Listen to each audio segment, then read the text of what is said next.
Hi guys welcome back to my channel Shruti Avika vlogs. నేను ఈరోజు fruit salad చేస్తున్నా. ముందుగా గ్యాస్ ఆన్ చేసి మనం తీసుకొచ్చుకున్న పాలను ఒక బౌల్లో పోసేసి గ్యాస్ పైన పెట్టుకోవాలి. ఈ పాలులో కొన్ని కూడా వాటర్ కలపొద్దండి. చిక్కటి పాలతోటే ఫ్రూట్ సలాడ్ చేస్తే చాలా బాగుంటుంది. బయట ఎలా ఉంటుందో ఫ్రూట్ సలాడ్ అలాంటి టేస్టే వస్తుంది. సో 1 మినిట్కి ఒకసారి మంచిగా పాలను కలుపుకుంటూనే ఉండాలన్నమాట. అక్కడనే మీడియం ఫ్లేమ్లో పెట్టుకోవాలి పాలు.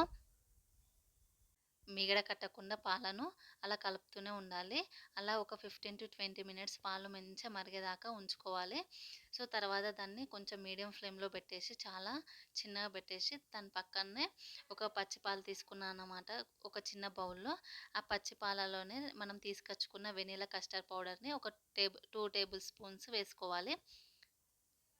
2 టేబుల్ స్పూన్స్ వేసుకున్నాక మంచిగా ఉండలు లేకుండా కలపాలి. కొంచెం కూడా ఉండలు కట్టకూడదు.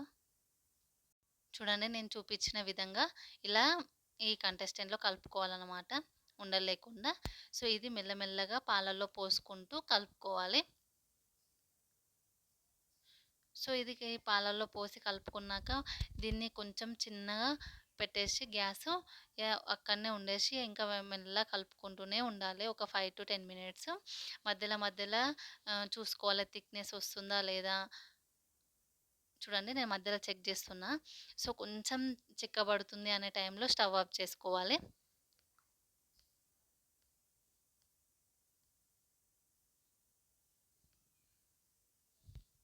సో, ఇప్పుడు మళ్ళీ నేను చెక్ చేస్తున్నా. నాకు ఇంకా చిక్కబడుతుందండి. సో, ఇంకా ఇప్పుడు నేను ఒక 2 మినిట్స్ ఉంచేసి గ్యాస్ ఆఫ్ చేస్తున్నా. సో, ఇప్పుడు పక్కనే నేను కావాల్సిన ఫ్రూట్స్ కట్ చేస్తున్నా. ఇప్పుడు మీ దగ్గర ఏమేమి ఫ్రూట్స్ ఉన్నాయో అవన్నీ ఏసుకోవచ్చండి. నా దగ్గర ఉన్న ఫ్రూట్స్ మాత్రం నేను ఏసుకుంటున్నా. ఇప్పుడు నా దగ్గర బనానా యాపిల్స్ ఉన్నాయన్నమాట. సో, మీకు నచ్చిన షేప్‌లో గూడా కట్ జేసుకోవచ్చు. ఫ్రూట్స్ ఇదే షేప్‌లో కట్ చేసుకోవాలి. మీకు నచ్చిన షేప్‌లో కట్ జేసుకోవచ్చు. నేను ఇలా చిన్న చిన్న ముక్కలుగా మొత్తం కట్ జేసుకున్నా. సో, ఇప్పుడు మనము ఇంతకుముందుకు గ్యాస్ ఆఫ్ చేసుకున్నాం గదా! కస్టర్డ్ పౌడర్ వేసుకున్నాక మొత్తము ఒక రూమ్ టెంపరేచర్ వచ్చేదాకా దాన్ని అట్లా చల్లార్చుకోవాలి. సో, అంత లోపలనే ఈ ఫ్రూట్స్ కట్ చేస్తున్నా. నేనైతే ఇది ఫస్ట్ టైమ్ అండి ట్రై చేస్తున్నా. ఎలా ఉందో ఏమో టేస్ట్ చూసాక చెప్తానండి. సో, ఇంకా ఇప్పుడు అయితే రూమ్ టెంపరేచర్ స్టేజ్‌కొచ్చేసింది. చల్లగయింది. సో, ఇప్పుడు మనం కట్ చేసుకున్న ఫ్రూట్స్ అన్నీ అందులో వేసేసుకుంటున్నా.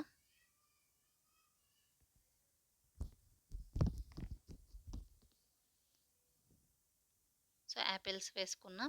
ఇప్పుడు బనానా గూడా వేసుకుంటున్నా.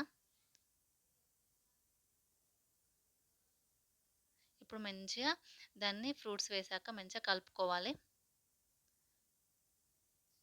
ఒక 1 మినిట్ అలా మంచిగా కలుపుకున్నాక ఇంకో ఫ్రిడ్జ్‌లో పెట్టేసుకోవడమే. ఒక 1 అవర్, 2 అవర్స్ అలా ఫ్రిడ్జ్‌లో పెట్టేసుకుంటే మంచిగా కొంచెం కూలింగ్‌గా ఉంటే టేస్ట్ చాలా బావుంటదని.